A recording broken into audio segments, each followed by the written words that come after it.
Hola, buenos días, buenas tardes y buenas noches. Sed bienvenidos y bienvenidas a esta nueva edición de NewsClick Cyber, el programa semanal dedicado a la tecnología, a la inteligencia artificial, la ciberseguridad, la movilidad, la tecnología. En general, todo lo que huela a las nuevas tecnologías. Un programa que realizamos cada semana desde Madrid y se nos escucha desde la isla de Pascua hasta la isla de Ibiza, que es los dos extremos que unen nuestro mundo Las hispano. dos islas más importantes del mundo, quizá, ¿no? Bueno, para los Sí, que van de fiesta. para los que escuchan Click Cyber. Para la fiesta, sí. He dicho Ibiza y estoy pensando que más oriente está Menorca, me he equivocado. También, hasta también. la isla de Menorca. Bueno, pues sí que tenemos que dar las gracias a Cyberguru, a Cato Networks, a Cybertix, a Kaspersky y a Vivali por hacer posible cada semana este programa. Hoy tenemos en el estudio a mi extrema derecha, hoy tenemos a don Pedro Montes. Encantado de estar una vez más por aquí con vosotros. A mi centro izquierda, don Carlos Valerdi. ¿Qué tal, Carlos? Bueno, estaba pensando, ¿no? Lo divertidas que son los fuera de aire en la radio, en la televisión, ¿no? Las cosas que hablamos antes de comenzar, si la gente lo supiera... Mejor que no lo escuchen. Mejor que no lo escuchen. Sí. Mejor que no lo sepan. Y por supuesto tenemos a la chica del programa, a doña Alexia Cue. Menos mal que no me has posicionado a la extrema izquierda, ¿eh? Porque empezábamos Hoy, mal. bueno, sí estás a la extrema izquierda hoy. Y también tenemos el placer de tener en el estudio a don Nacho García Gea, que es un amiguete y además que, bueno, viene como que es CISO de un operador de telecomunicaciones aquí en España y en Portugal, en Gigas. ¿Qué tal, Nacho? Muchas gracias por la invitación. Primera vez. Primera, siempre repite la gente esto. Bueno, finalmente estoy yo, Carlos Líez. Proponemos que nos acompañéis durante los 50 y tantos minutos que nos llevarán hasta el final, hasta ese concurso en el que sortearemos 2 licencias de Kaspersky. Y que vamos a aprovechar al máximo. Vamos a dar también un cordial saludo a toda la audiencia que nos sigue mientras realizan cualquier actividad. Por ejemplo, ahora empezar a disfrutar del tiempo. Qué buen tiempo tenemos estos días. Un día frío, otro calor. ¿Es tiempo primaveral o asadura? Pues no lo sé. Primavera y otoño, esas estaciones intermedias parece que tienden a extinguirse, pero lo cierto es que las vivimos, aunque sea por días. El caso es que cualquier momento es bueno para seguir NewsClick Cyber, o por qué no, a través de nuestros contenidos online, nuestra revista calentita, todo en clickcyber.com. Si quieren contactar con nosotros, un mail, info@clickcyber.com. Además de seguir nuestro programa por radio o televisión, también informaros de que se puede acceder a todos los programas anteriores a través de nuestros podcasts, disponibles en todas las plataformas.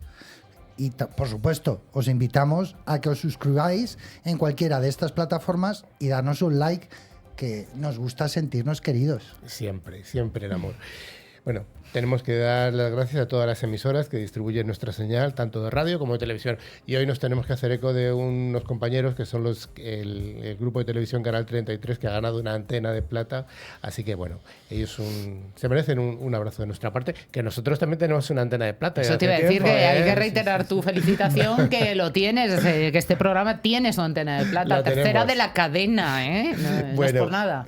Bueno, Don Carlos Valerdi, ¿qué vamos a tener en el programa de hoy? Bueno, el menú de todas las semanas, Carlos. Mira, vamos a empezar comentando las noticias más relevantes de esta semana de ciberseguridad y tecnología. No nos vamos a meter en otros temas. No, aclaramos no desde entremos. ya. Una ciberpíldora donde hablaremos de máquinas que se piensan a sí mismas. Vamos a ver de qué se trata esto. Las tecnoefemérides de cada semana. Un monográfico donde hablaremos de los videojuegos en la era actual. A ver qué nos ha traído Pedro. La tecnología curiosa, donde hablaremos de Oriente Medio, el imán para la nueva tecnología global. También interesante. Y nuestro invitado de la tarde, Ignacio García Egea, como decías, CISO de Gigas. Nacho, para los amigos, vayamos con el primero de los bloques, el bloque de noticias. Pero una vez más, recordamos a toda la audiencia que hay que estar atentos porque una de las noticias será una noticia falsa o una noticia fake. Si la adivinamos, podremos concursar al final del programa. Así que vamos con ese bloque de noticias.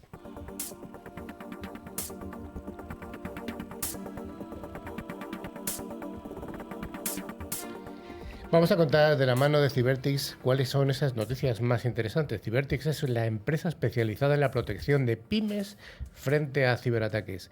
Arrancamos con una interesante de ciberseguridad que nos dice que los hackers están utilizando VPNs falsas para distribución de malware y además así poder entregar malware. O sea, es una redundancia tremenda. Sí, Carlos, así es. Mira, investigadores de ciberseguridad de la firma Rapid7 han revelado una campaña de malware que utiliza instaladores del software falsos que se hacen pasar por herramientas populares como por ejemplo Let's VPN y Cuckoo Browser para ofrecer el marco WinOS 4.0. La campaña, detectada por primera vez por Rapid7 en febrero de 2025, implica el uso de un cargador de memoria de varias etapas llamado Catena. Los ataques como los que ha implementado WinOS 4.0 en el pasado parecen centrarse específicamente en entornos que son de habla china, con la compañía de ciberseguridad llamando a la planificación cuidadosa y a largo plazo por parte de un actor de amenazas que ya se sabe es muy capaz. WinOS 4.0, también conocido como Wally Rat, fue documentado públicamente por primera vez por Trend Micro en junio de 2024 como utilizado en ataques dirigidos a usuarios de habla china por medio de archivos maliciosos de Windows Installer para aplicaciones de VPN. La actividad se ha contribuido a un grupo de amenazas que rastrea como Aracne del Vacío, que también se conoce como zorro plateado. Bueno, la siguiente también nos habla de unos hackers que están utilizando vídeos ¿de qué? De la plataforma TikTok, esta que le tiene tantas ganas Donald Trump.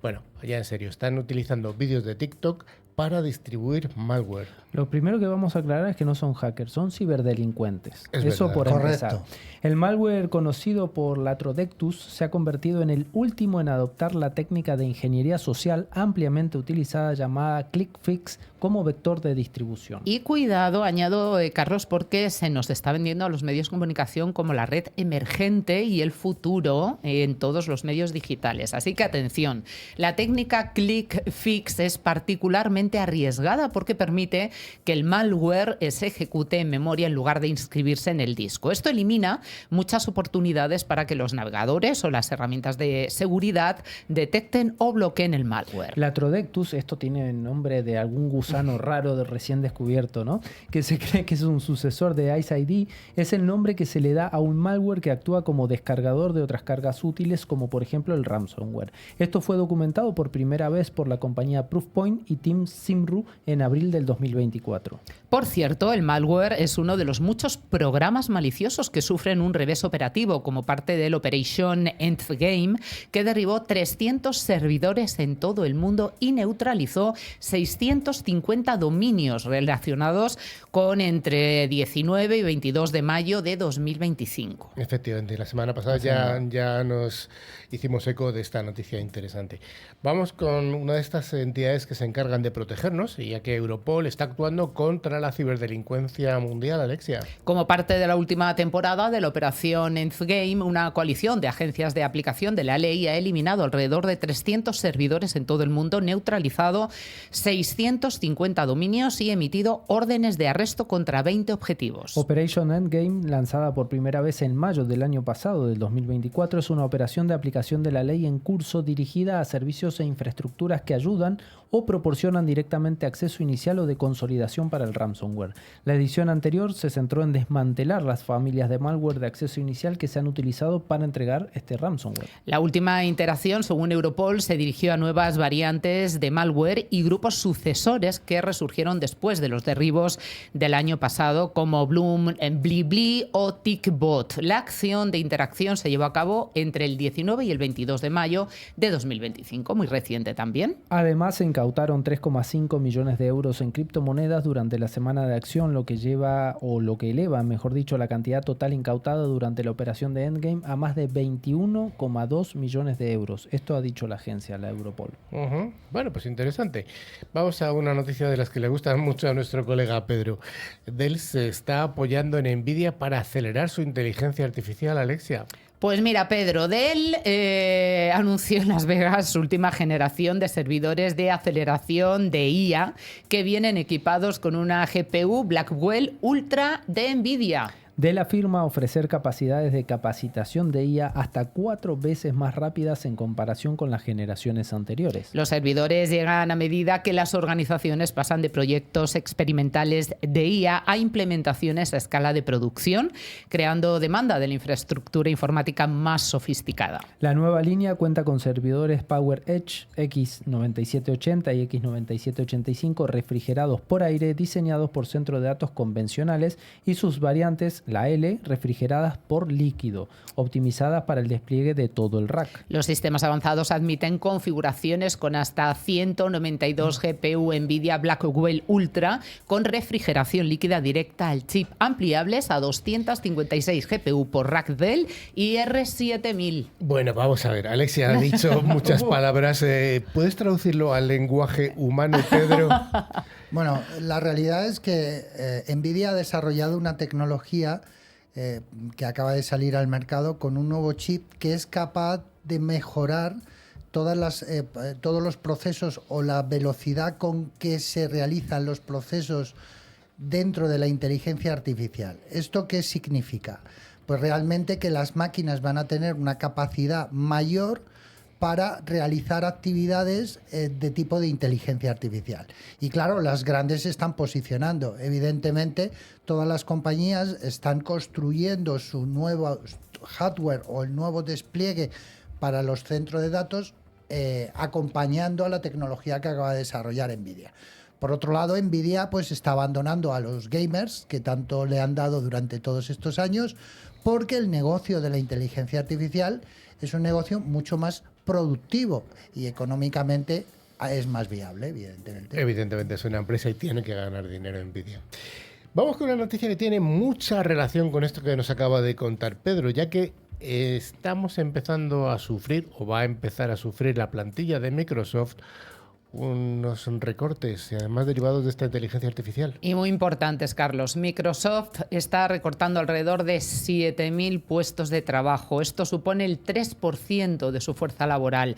La medida no se trata de un bajo rendimiento, de una caída de ingresos. Es un claro cambio en la estrategia. Menos capas, más ingenieros y más inversión en IA, en inteligencia artificial. Los despidos afectan al personal de todas las divisiones y oficinas globales, pero la mayor parte de los que se dejan ir están en la gerencia intermedia y en roles no tan técnicos. Un patrón que aparece ya en todas las empresas de tecnología, no solo en Microsoft. El mensaje es claro: reducir los gastos generales, acelerar los ciclos de los productos y hacer más espacio para un mayor gasto en inteligencia artificial. Pero fijaos, es que Microsoft terminó su último trimestre con 7.070 millones de dólares en ingresos. 7.070, perdón, efectivamente. Eso supera las estimaciones. Imaginaos la comparativa de Wall Street y muestra una fuerte salud empresarial. La compañía planea gastar hasta 80.000 millones de dólares este año fiscal, principalmente en centros de datos diseñados para capacitar y ejecutar modelos de IA. Realmente es un gran salto en la infraestructura, pero también esto explica por qué Microsoft está recortando en esta parte que ellos dicen que no es la más importante. Claro, Carlos, mira, los modelos de IA son computarizados y exigen nuevos tipos de hardware.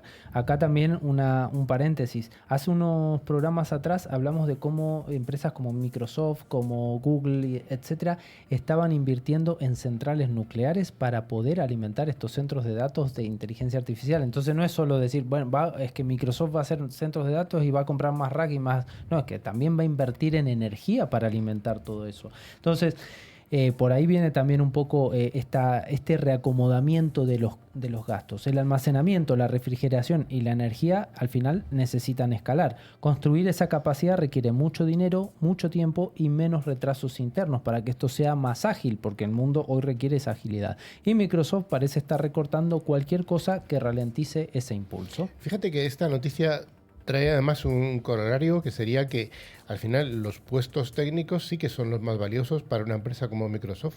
Claro, porque al final, imagínate que cuando tienes que planificar este tipo de cosas, lo que tú necesitas no es burocracia, es agilidad. Y la agilidad la tienen los técnicos en que van a ir planificando, haciendo y ejecutando este tipo de cosas. Y en el resto de las áreas lo que se necesita es la agilidad, porque si no, es que hoy en día es que te comen el pescado, como se dice, ¿no? Así que es una buena noticia para los ingenieros y mala noticia para las burócratas. y los burócratas. La siguiente y la penúltima noticia de la que nos hacemos eco esta semana nos habla de que los chats de inteligencia artificial cada vez están más usados por pacientes de psicología.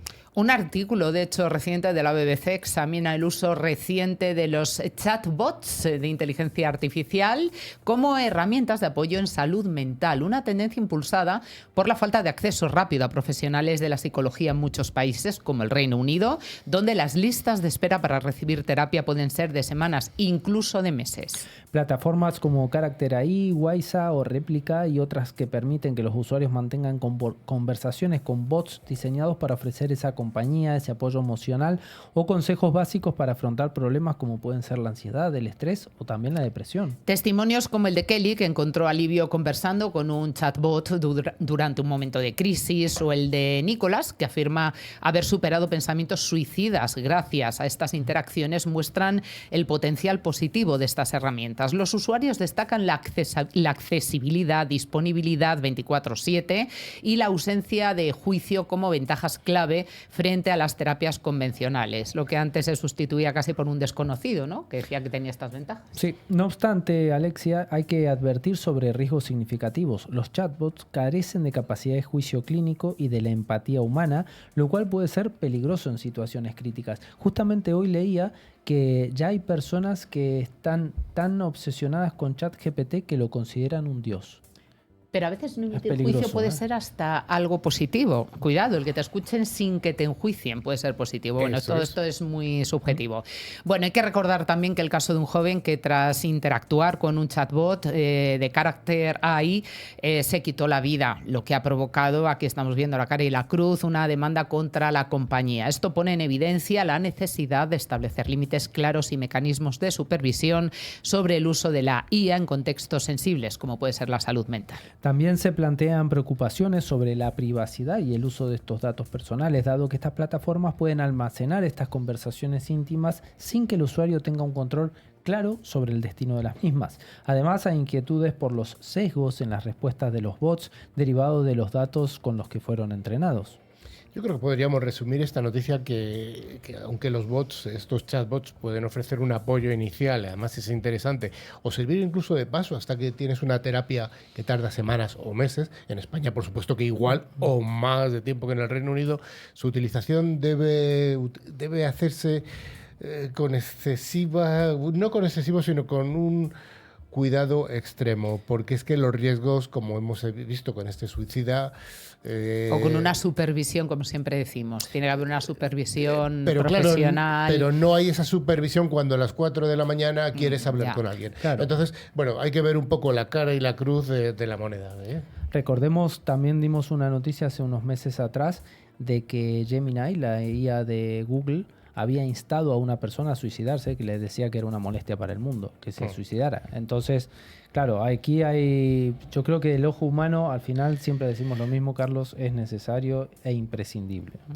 Bueno, ya vamos a acabar con otra noticia de inteligencia artificial, y esta es curiosa porque una inteligencia artificial ha ganado un show de televisión y además un show de reality además, y está generando una polémica realmente internacional, Alexia. Hombre, es que es muy curiosa y están muy de moda los reality, ¿no? Pues es un insólito giro televisivo que nos vamos a esperar ya. Una inteligencia artificial llamada Reality Tia se ha coronado ganadora del reality show La Casa del Caos, un programa conocido por su elenco de personajes excéntricos, escandalosos y tramas absurdas. ¿Te acuerdas el reality show de Donald Trump? Bueno, ahí lo dejo. Ah, ¿no es de verdad? No. Diseñada por un grupo de estudiantes universitarios de la Universidad de Murcia, de aquí de España, como experimento sociológico, Realitía participó como una concursante virtual que interactuaba a través de una pantalla, generando así respuestas en tiempo real y adaptando su personalidad según las reacciones que tenía el público. Esto sí que es un 24/7, ¿eh? A lo largo del programa, Realitía destacó por sus intervenciones dramáticas, romances simulados, polémicas calculadas que la convirtieron en la favorita del público, lo que se conoce como las carpetas en los típicos realities. Su capacidad para analizar redes sociales en tiempo real le permitió además alinear su comportamiento con las tendencias virales, superando en popularidad a sus competidores humanos. Bueno, este triunfo de la inteligencia artificial puede generar una polémica porque ¿está autorizado, debería estar autorizado una inteligencia artificial a concursar legítimamente? ¿Es ético manipular audiencias con algoritmos? Bueno, mira, Carlos, mientras algunos celebran la innovación como el futuro del entretenimiento, otros lo ven como el fin de la espontaneidad en la televisión. Entre tanto, lo que hay que decir es que Realitía ha firmado un contrato para protagonizar su propio spin-off, o sea que ya se va a hablar de lo que fue antes, que por supuesto ya está siendo escrito por quién. Y perdón, y Por Carlos otra ha idea. dado una clave. Ética y televisión. Ya conjugar esos Sí, dos ya. términos creo que es la clave. Pedro, Bueno. tú como experto en inteligencia artificial, ¿qué opinión tienes? Aquí hay una película que nos recuerda mucho este caso, que es El hombre bicentenario, en donde un robot alimentado por una inteligencia artificial al final quiere convertirse en un humano. Y todo ese proceso que sufre para que los humanos puedan reconozcan que tienen derechos humanos como humano. El robot incluso llegó a trasplantarse órganos biológicos para ser totalmente humano. Una película vieja, ¿eh? Vieja, pero muy buena. muy sí. buena. Pero bueno, que nos estamos aproximando ya a esa ciencia ficción. Bueno, pues hasta aquí estas noticias en las que hemos tenido un poquito de todo.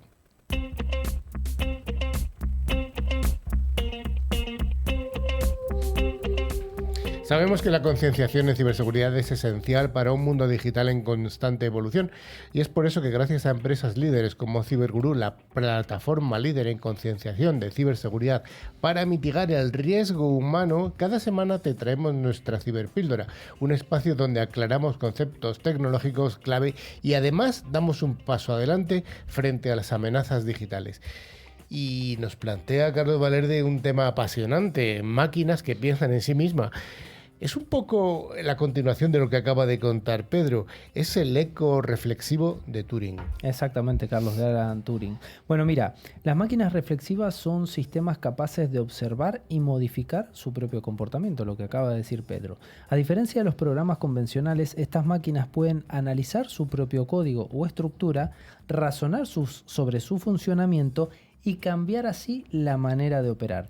Es un paso más allá de la inteligencia artificial tradicional. Ya hablamos de autoconciencia computacional en un sentido técnico, pero por el momento no emocional. Bueno, ¿y qué relación tiene esto con el gran mago o uno de los artífices de la computación, con el señor Alan Turing? Todo tiene relación con todo. Mira, es fascinante. Turing no utilizó el término tal cual como máquina reflexiva, pero sentó las bases. En el año 1936, cuando describió la máquina universal de Turing, introdujo la idea de una máquina capaz de leer e interpretar su propio código. Es decir, una máquina que no solo ejecuta esas instrucciones que le damos los seres humanos, sino que además puede representar y manipular esas instrucciones como si fueran datos que tiene él mismo. Esa simetría entre código y datos es el núcleo del concepto de reflexividad o el concepto reflexivo. Entonces, nos estás diciendo que la máquina universal de Turing ya anticipaba esta capacidad. Exacto. Turing demostró que cualquier computadora que pudiera simular a otra también podría simularse a sí misma. Esto abre la puerta al metaprocesamiento, pensar sobre el pensamiento o más concretamente código que analiza código. Esa capacidad se amplió con los lenguajes de programación autorreferenciales como el Lisp, que permiten que un programa tenga acceso a su propia estructura. Uh-huh. ¿Dónde vemos hoy esta reflexión en la práctica? En una serie muy buena que se llama Matabot, que está en Apple TV, por ejemplo. Ahí podemos ver un poco de esto. Pero mira, lo encontramos en varios niveles. Por ejemplo, los compiladores que optimizan su propio código, sistemas de autoevaluación en robótica o inteligencias artificiales que ajustan sus modelos sin la intervención humana. También en software de depuración, ciberseguridad avanzada o incluso en algunos sistemas autónomos militares o médicos que deben auditar su propio comportamiento en tiempo real para poder tomar decisiones críticas. ¿Cuáles serían los retos éticos o técnicos incluso de este tipo de máquinas? Bueno, al final, muchos de estos, desde el punto de vista técnico, logran una reflexión útil sin comprometer la eficiencia, y esto es bastante complicado. La sobrecarga computacional puede ser enorme y éticamente cuanto más autónoma es una máquina, más difícil es auditarla desde afuera. Si se automodifica, ¿cómo sabemos que sigue siendo segura? ¿Cómo sabemos que no hackea su propio código? ¿Y quién es el responsable si esta máquina toma una decisión que puede ser dañina? ¿Y tú crees que Turing ya anticipó este dilema que estás apuntando? Bueno, en parte sí. Turing estaba muy interesado en los límites de la computación y en la pregunta, ¿pueden pensar las máquinas? Aunque su enfoque era más lógico y más matemático, entendía que crear sistemas que imitan la cognición humana implica riesgos filosóficos y prácticos. Su famoso test de Turing es un ejemplo de cómo intentó poner a prueba esa frontera. Uh-huh. Y para acabar, ¿tú crees que vamos a ver máquinas reflexivas realmente avanzadas en un futuro próximo? Ya lo estamos viendo, Carlos, los primeros pasos en esto, especialmente con la IA generativa y el aprendizaje por refuerzo. Pero una máquina completamente reflexiva, autónoma, capaz de rediseñarse con garantías éticas y seguridad, aún está muy lejos, sobre todo si los humanos seguimos siendo lo que somos. El desafío no es solo técnico, es también filosófico y regulatorio. Por lo cierto es que, si Turing, ni siquiera podríamos haber imaginado este escenario. Sin Turing no seríamos capaces de imaginar este escenario. Y de nuevo la recomendación, la serie Matabot en Apple TV, que es nueva, está bastante interesante sobre este tipo de cosas.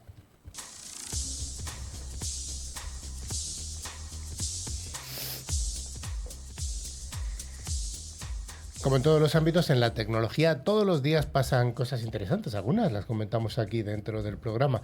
Y seguro que si hiciéramos un programa como este dentro de 50 años, bueno, y la audiencia estuviera escuchándonos también, pues contaríamos algunas de estas efemérides que han ocurrido esta semana. Vamos a recordar algunas del pasado. Empezamos por el año 1937. ¿Qué nos cuentas? El 27 de mayo se abre al público el puente Golden Gate, una obra maestra de la ingeniería moderna.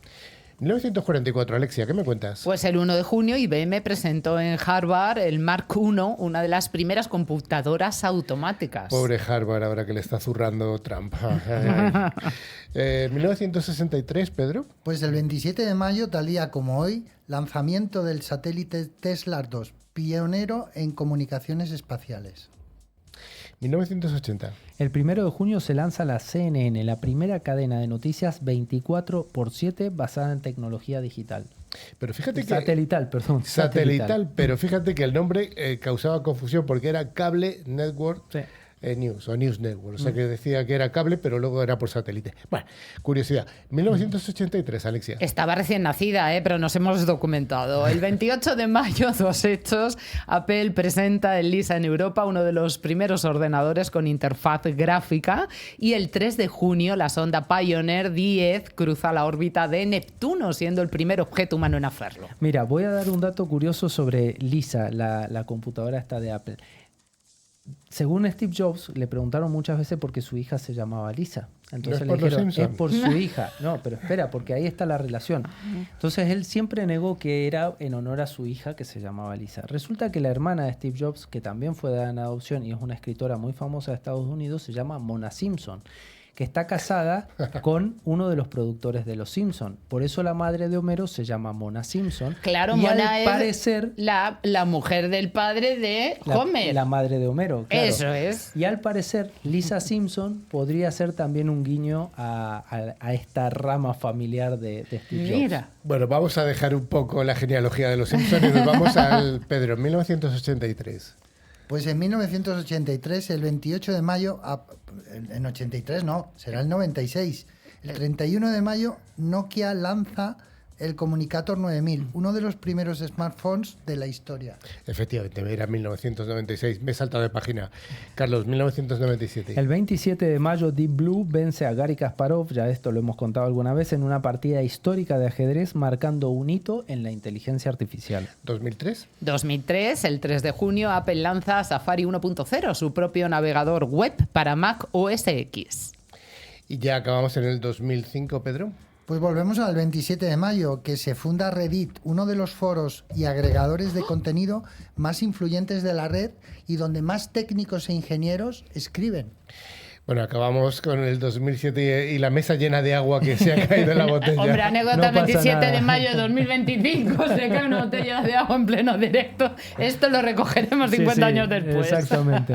El 30 de mayo del 2007, Google lanza Street View 2007, atención, transformando así la forma de explorar mapas y ciudades. Fíjate, a mí esto de Street View me parece algo tan fantástico. Yo lo uso prácticamente todos los días. Soy Yo un también. apasionado de los mapas y imaginar cómo está el sitio me parece algo fantástico. Además, que como se cambia de vez en cuando, porque se actualizan las Sí, sí, fotos, sí, sí.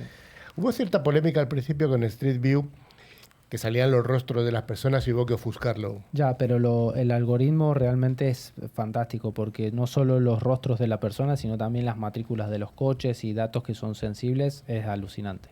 Y un dato muy curioso, se consiguió adivinar un asesino gracias a Street View, que fotografió la acción del asesino introduciendo el cadáver en el capó de su Correcto. coche. Era en un pueblo de España. Hace sí, poco señor. salió la noticia de eso. Ujú. ¿Sí?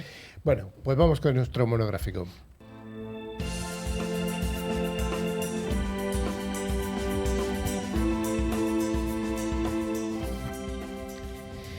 Pues fijaros, vamos a dar paso a nuestro monográfico semanal para contar de la mano de Cato Networks un aspecto tecnológico de interés. Cato Networks es el mayor especialista en soluciones SASI, contemplando seguridad e infraestructuras desde un punto de vista unificado.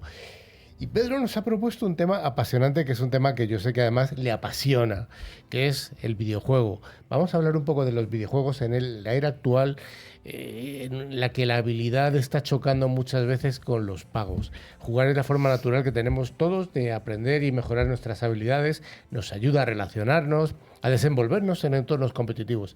También nos mantiene en alerta ante cambios y, por supuesto, nos prepara ante el futuro.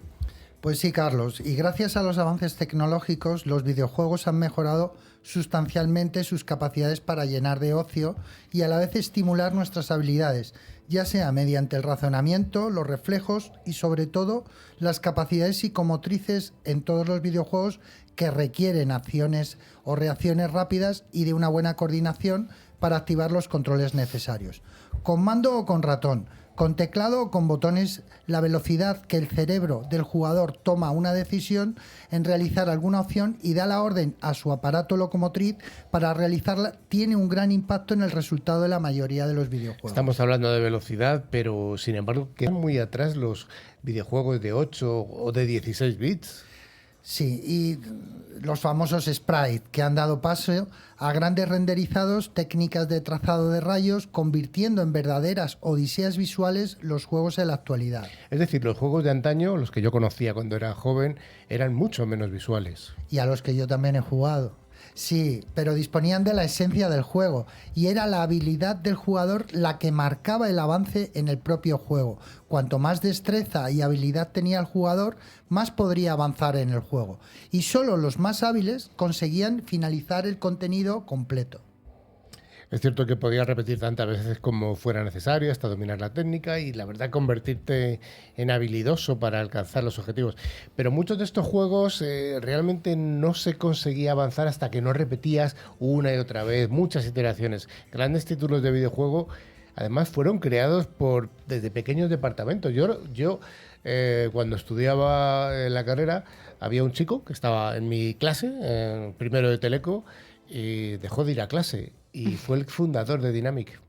Correcto. Víctor. Efectivamente, grandes programadores que en la etapa de los inicios de la informática y de la microinformática decidieron enfocarse en la creación de software y en muchos casos los primeros software creados eran juegos.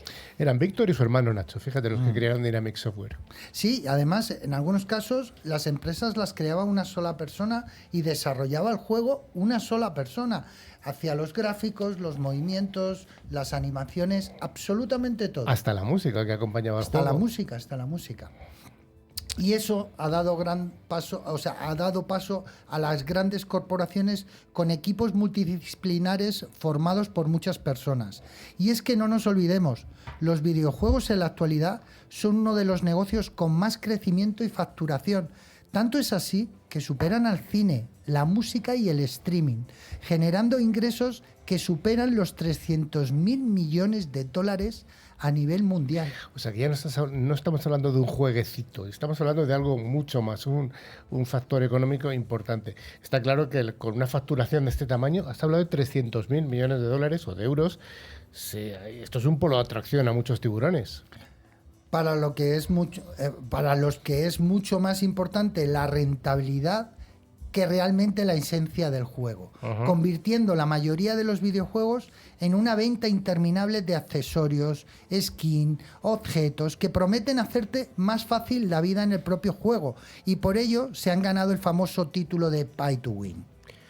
¿Tú quieres ser el más killer en un shooter de moda? No te preocupes, nosotros los creadores del juego te vendemos la metralleta que nunca falla. Y por muy manco es el título que se le suele dar a aquellos jugadores que carecen de habilidad, vas a partir de ahora a ser el amo del calabozo y vas a encabezar los primeros puestos en los rankings. O sea que puedes comprar la mejor arma para poder ganar el juego. Está claro que antes se jugaba de una forma distinta porque se jugaba en solitario, tú jugabas contra un juego y el reto era realmente contra el juego. Entonces estás comentándome que ahora el reto ya no es ese. Y es que desde la llegada de los juegos online, las telecomunicaciones que tú bien conoces, la conexión de los ordenadores, internet, en los que tú puedes competir con otras personas online, esto lo ha convertido en un caramelo para estos tiburones, que provoca que los jugadores desembolsen cantidades adicionales al valor del propio juego simplemente por ganar al vecino de enfrente. Entonces, Pedro, lo que estamos haciendo es una competición diferente en la que unos jugadores están dopados porque tienen mayor poderío económico para comprar esas armas. Sí, y es un negocio, pero es un negocio dentro del juego y fuera del negocio, porque es que también existen los cheaters. Los cheaters son programas que alteran la memoria dinámica del programa o del juego para poder, conceder superpoderes al jugador que utiliza este tipo de trampas. Entonces sí que hay un conflicto con el poderío económico de cada uno de los jugadores. Por supuesto, la comunidad del videojuego se está cansando ya de estas prácticas, donde se prima más el volumen de la cartera del jugador que su propia habilidad. El Pay to Win actualmente está en su momento más álgido. Pay to Win, vamos a traducirlo, es pagar para ganar. Pagar para ganar. O sea, tú le pagas al árbitro para que te pite el penalti. Efectivamente, así. Ya simple está. Y llanamente. Que está en su momento más álgido, pero los jugadores que al final son los que enriquecen esta comunidad empiezan a abandonar este tipo de juegos, en que la mayoría son franquicias que de forma periódica además sacan el mismo modelo de juego, le cambian las pinceladas y te vuelven a vender los mismos skins, te vuelven a vender las mismas escopetas, las pistolas o lo que sea menester dentro del juego, y sin ningún tipo de escrúpulo están exprimiendo a los jugadores. Entonces me estás hablando de que se está perdiendo el alma de los videojuegos, esa alma que comentábamos al principio de tu sección. Quedan algunos juegos todavía que conservan este tipo de esencia, pero sí, Carlos, la esencia se ha perdido. La habilidad ya no es un hándicap para tener buenos registros en los videojuegos. Ahora prima el volumen de tu cartera y lo que está dispuesto a pagar un jugador para alcanzar las primeras posiciones de los rankings de los videojuegos. Un negocio. Es un negocio, pero también hay muchos menores que están jugando. ¿Cómo ves la actitud de los padres frente a estos menores que juegan con al final con la visa de su padre para comprar un arma? Es que estas prácticas se han convertido en más comunes de lo que pensamos. Y es que en la mayoría de los videojuegos con el modo online y multijugadores suelen incluso regalar el juego. Es decir, te regalo el juego, tú juegas, basan sus ingresos en todas las microcompras que puedan realizar los jugadores dentro del propio juego. Y muchos usan técnicas de casinos con probabilidades para dar objetos de una calidad u otra, personajes mejores o inferiores, o cualquier inimaginable que le facilite las habilidades del jugador. Esto provoca que si no te toca la skin, no te toca el personaje que quieres en la primera tirada, vuelvas a tirar y genera Dopamina pura. Dopamina pura, efectivamente. Ya finalmente, tú como, eres un jugador del pasado y del presente, tu opinión personal, ¿dónde estás tú? Yo he tomado la decisión hace bastante tiempo, de no volver a jugar a ningún juego donde se vendan habilidades a cambio de cristales que se pagan con euros. ¿Y tú? ¿A qué esperas? Yo espero lo que tú me digas.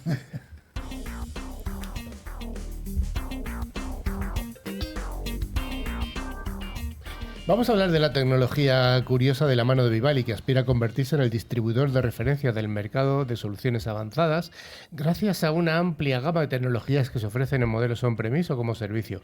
Es una organización altamente especializada y un extenso conjunto de servicios a disposición de los players del sector. Vivali combina la experiencia de una multinacional con la agilidad y el conocimiento del mercado local para atender de manera eficiente y personalizada a sus partners.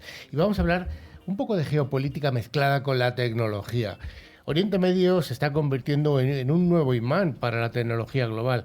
Hoy en día en esta mesa que tenemos no es redonda, pero es casi redondita. Vamos a hablar de esto. Estamos hablando de países como Arabia Saudita, Emiratos Árabes, Qatar, que están invirtiendo realmente a lo grande.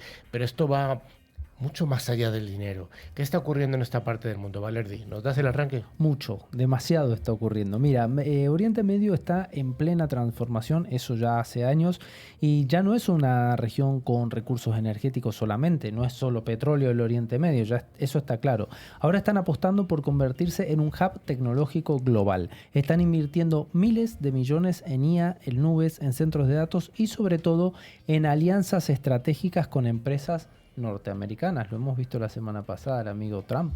En la nave de Ulises el jueves pasado, monográfico sobre esto, para que cumplimentemos información. Por ejemplo, fíjense, los Emiratos van a construir uno de los campus de inteligencia artificial más grandes del mundo, en Abu Dhabi, concretamente. Arabia Saudita lanzó Umain, su propia empresa ya de IA, respaldada por el Fondo de Inversión Pública.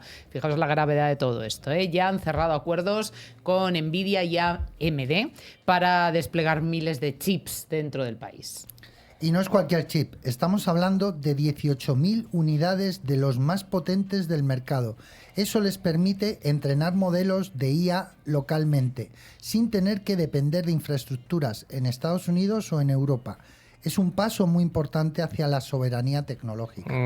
Pero no estamos hablando solo de tecnología, también estamos hablando de un fuerte componente geopolítico en estos movimientos, Valerdi. ¿Qué pasa con Estados Unidos? ¿Qué papel está jugando ahora mismo? Es gigantesco, Carlos. Mira, de hecho, la reciente visita del presidente Trump a la región dejó acuerdos por más de $2 billones. Están consolidando así una alianza tecnológica con el Golfo, especialmente en defensa, en IA y en servicios en la nube. Esto también es una parte de una estrategia para contrarrestar la influencia que está teniendo China en la región. Y dicho de otra manera y explicamos, es el que está moviendo las piezas en un tablero de ajedrez. Y por otro lado, la infraestructura tecnológica está creciendo a un ritmo brutal. Oracle ha anunciado $14.000 millones para ampliar su presencia en Arabia Saudita. Y Google, AWS y Microsoft también están construyendo centros de datos. Esto es esencial para acelerar el desarrollo digital y mantener los datos dentro del país. Además, eso abre la puerta para que surjan empresas de tipo software as a service, o que son empresas que sirven software y cobran por el servicio durante ese software. Si tienes infraestructura, tienes capacidad para crear servicios en la nube para los sectores como la banca, salud, comercio, electrónico, todo más cerca del usuario y con menor dependencia del extranjero. Bueno, y en este contexto, ¿cómo están evolucionando las startups de la región? Pues muy bien, la verdad. Solo en abril de 2025 las startups en MENA levantaron más de $228 millones, el doble que en marzo. Plataformas como Fintech y o B2B están creciendo fuerte. Por ejemplo, es una startup, el Trend, de inversión que nació en Egipto y ya se está expandiendo en Arabia Saudita y en los Emiratos. Además hay un gran apoyo desde los gobiernos, zonas económicas especiales, licencias rápidas, exenciones fiscales, están creando el entorno perfecto para atraer el talento, las ideas y el capital. Y también hay un enorme componente social. La población del Golfo es muy joven, muy conectada y con un gran uso de los móviles. Es un mercado ideal para probar nuevas soluciones digitales. Además, están impulsando la educación tecnológica desde las escuelas. Fíjate que esto además conecta con una pieza clave, que es la diversificación económica. Están claramente reduciendo su dependencia del petróleo, de ese monocultivo. Exactamente, Carlos. Iniciativas como Visión 2030 en Arabia Saudita o la estrategia de la IA en los Emiratos Árabes no son promesas vacías. Están invirtiendo de verdad para transformar su economía. Y no solo es dinero, están cambiando leyes, además de energías alternativas, atrayendo investigadores internacionales, flexibilizando la propiedad extranjera. El mensaje es clarísimo. Queremos ser parte de la revolución digital y tener un rol activo.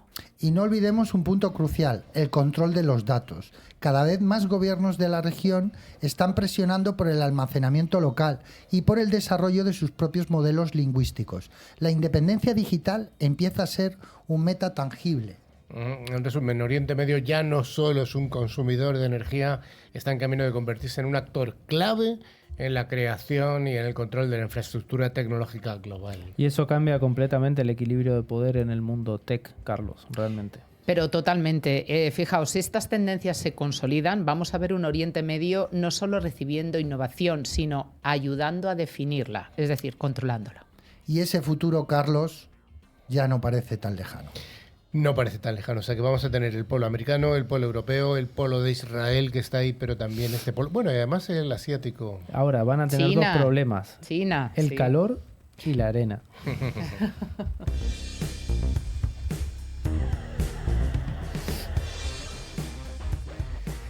Pues como decíamos al principio, tenemos a Ignacio García Egea, Nacho para los amigos, que ha venido por primera vez aquí al programa a pasar un ratito fresquito. Te hemos puesto aire acondicionado. Estamos fresquitos, sí. Estamos bien. Bueno, Nacho ha sido CISO de varias compañías, ha estado en múltiples guerras. Hemos estado en alguna guerra juntos incluso. Puede ser. Puede Sí, ser. sí, unos cuantos años. Bueno, ahora mismo, ¿dónde estás? Ahora mismo estoy de CISO global en lo que es Gigas, el grupo Gigas. El grupo Gigas es aquí en España un cloud muy orientado al cliente de pyme. Ajá. Pero bueno, un poco para sorpresa de mucha gente, el grupo Gigas es algo más grande. Es esta pieza de cloud también para Latinoamérica, donde tenemos también grandes clientes. Y somos una telco en Portugal, ¿no? Adquirimos la telco ONI, que es, digamos, uno de los proveedores de fibra para empresas grandes en Portugal. Y después tenemos alguna pieza también específica de VoIP, ¿vale? En la zona de Cataluña, ¿no? Pero básicamente vuestro mercado es empresarial, no estáis dirigidos al gran público. No somos residencial, solo empresarial. Gigas es un telco, como estás comentando, un operador, y los telcos pues tienen una serie de problemáticas que hacen el negocio para los responsables de seguridad un poco diferente, ¿no? Sí, digamos que, bueno, sobre todo la parte de Portugal es una telco regulada, donde allí tenemos una entidad que es Anacom, que es nuestro regulador telco, el que nos hace, pues bueno, estar marcado como una infraestructura crítica, donde nos aplica, pues bueno, imagínate, ¿no? Nos aplica desde NIS 2 a DORA también, porque somos proveedor esencial de infraestructura para ciertos clientes financieros y demás, ¿no? ¿Sois infraestructura crítica entonces en alguno de los países? En Portugal. En Portugal, ¿no? En Que Portugal. ahí tenéis una presencia mayor. Tenemos data center propio. O sea que estáis con una regulación mucho más fuerte. Muy estricta, mucho más estricta que en España, la parte de telecomunicaciones. Entonces, ¿cuáles son las regulaciones que más te quitan el sueño? ¿Hay alguna? Dora y NIS 2 ahora mismo es mi espada de Damocles. Bastante crítica, ¿no? ¿Realmente aprietan tanto las tuercas estas normativas? Sí, aprietan bastante, sobre todo porque bueno, es regulación que teníamos que estar ya asumiendo desde el año pasado, ¿no? Y está todo el mundo un poco, digamos, adecuándose todavía, ¿no? La gente no está, entonces están esperando las multas y estas cosas, ¿no? Que al final, como es ley europea y cumplimiento europeo, pues se hace un poquito complejo. Esperando las multas. Qué terrible que es eso, ¿eh? Sí, sí. Bueno, pero además tenéis un corsé, por lo menos en España, que es el Esquema Nacional de Seguridad. Exacto. O sea, al final en España se está adecuando también el esquema a nivel alto para que se iguale a NIS 2, ¿no? Entonces, digamos, nosotros ahora mismo somos esquema medio, aunque este año pasaremos a alto, sobre todo por cumplir con nuestros clientes y tener un nivel de seguridad bastante alto. ¿Hay un esquema nacional de seguridad equivalente en Portugal o alguna legislación parecida o todavía no? No, en Portugal lo que tienen es el CNCS, que sería nuestro CCN, ¿vale? Que es el Centro Nacional de Ciberseguridad portugués, que tiene sus niveles, pero es distinto. Tienen también sus auditorías y tienen también sus cosas, pero es distinto. ¿Cómo ves el mercado español respecto del portugués? Hablando de ciberseguridad solamente, ¿son muy parecidos o hay diferencias importantes? Digamos que los perfiles son más baratos que nosotros. Bueno, sí. Eso es por cultural y cómo está allí también el mercado, pero son muy similares. También nuestro cliente allí es gran cuenta. Ajá. Entonces cambia y aquí es más pyme. Bueno, estamos hablando de un mercado ibérico, a fin de cuentas. Hace poquito hubo un apagón en Iberia. Se vio que Iberia es una isla, ¿no? Que está muy conectada, también está conectada en telecomunicaciones. Tú eres un ejemplo de ello. Pero dentro de esta isla vamos a hablar un poco de soberanía. ¿Vale? Estamos hablando de soberanía europea, estamos dentro de la Unión Europea, pero vamos a hablar de una soberanía distinta, de la soberanía del cloud, la soberanía tecnológica. Exacto. Sois una empresa de cloud. ¿Cómo se acepta la soberanía de cloud? Pues la soberanía de cloud aquí tiene muchos niveles, ¿no? Al final, como todo, nosotros nos peleamos con los grandes hiperescalares. Nosotros somos un pequeño hiperescalar. Los grandes hiperescalares que son Google, Amazon. Exacto. Sí que tenemos acuerdos con alguno, como Google. Tenemos acuerdos cerrados porque nosotros no queremos competir en la gran guerra y queremos ser, digamos, esa pieza que en un cloud soberano podemos almacenar esas claves en territorio local, provincial o a nivel país, ¿no? ¿Y tú crees que esta soberanía de cloud está bien recibida por el mercado? Cuando tú vas a un cliente empresarial, ¿crees que se le da el valor suficiente? Ahora mismo, con las últimas noticias, el tema de Trump y demás, digamos que se está cambiando un poco el chip.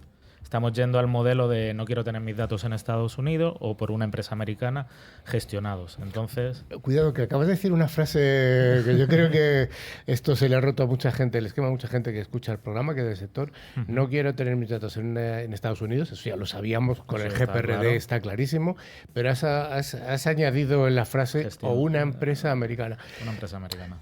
¿Esto está realmente pasando? Yo mi visión es que sí que está habiendo cierta sensación de que esto es europeo o esto es americano. Totalmente, y con otros países, no solo americanos, sí, ¿no? Sí. Que nos está pasando muchas cosas. Entonces, sí que se está yendo un poco, por lo menos, a la pregunta de, vale, sé que mis datos están en Europa, ¿vale? Porque Bien. sí que nos lo certifica, pero el producto no es europeo.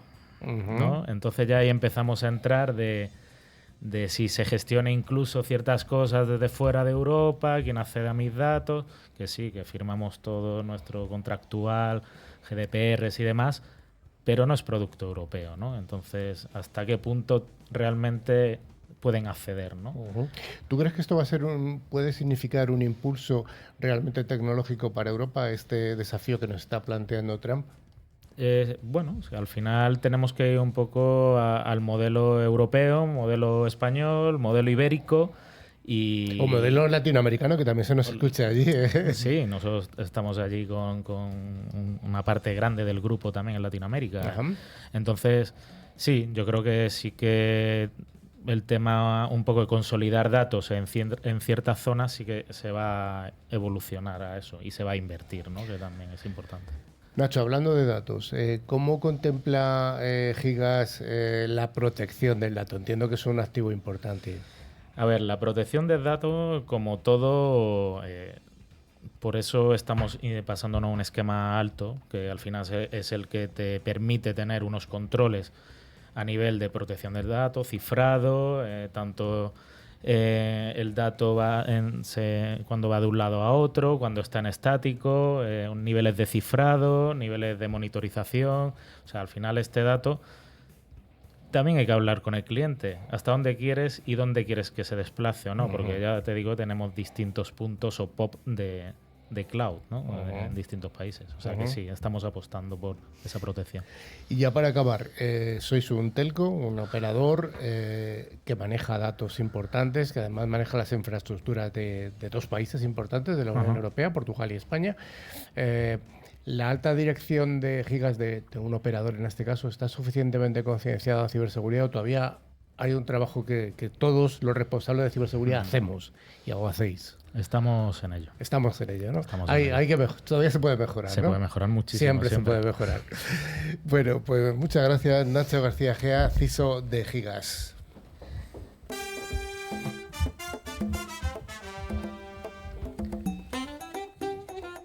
Como cada semana llegamos a la sección en la que sorteamos 2 licencias de antivirus con calidad profesional de Kaspersky Premium válidas para un año. El valor de cada licencia es 30 euros, $30 más o menos, y cada una se puede instalar en 3 dispositivos que pueden ser PC, Mac, tablets o incluso móviles.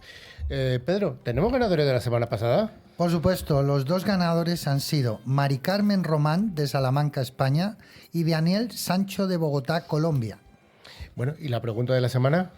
La pregunta, pues que averigüéis exactamente cuál es la fake news que hemos estado contándoos esta tarde con vosotros. Y para participar, lo único que tenéis que hacer es enviarnos un correo electrónico a la dirección info@clickciber.com indicando tu nombre y tu localidad y, por supuesto, la respuesta. Por supuesto, si no hay respuesta no se concursa. Bueno, ya sí que estamos llegando al final del programa. Claro, Carlos, pero antes de despedirnos les recordamos que a través de nuestra web clickciber.com pueden acceder a todo nuestro contenido, revistas, podcasts anteriores, artículos de interés, a ver las fotos de nuestras que estamos cada día más lindos y demás. Y también nos pueden seguir a través de nuestras redes sociales X, LinkedIn y Facebook.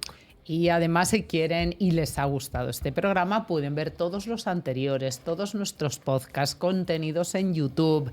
En definitiva, seguirnos en todo Click Ciber, nuestro mundo Click Ciber.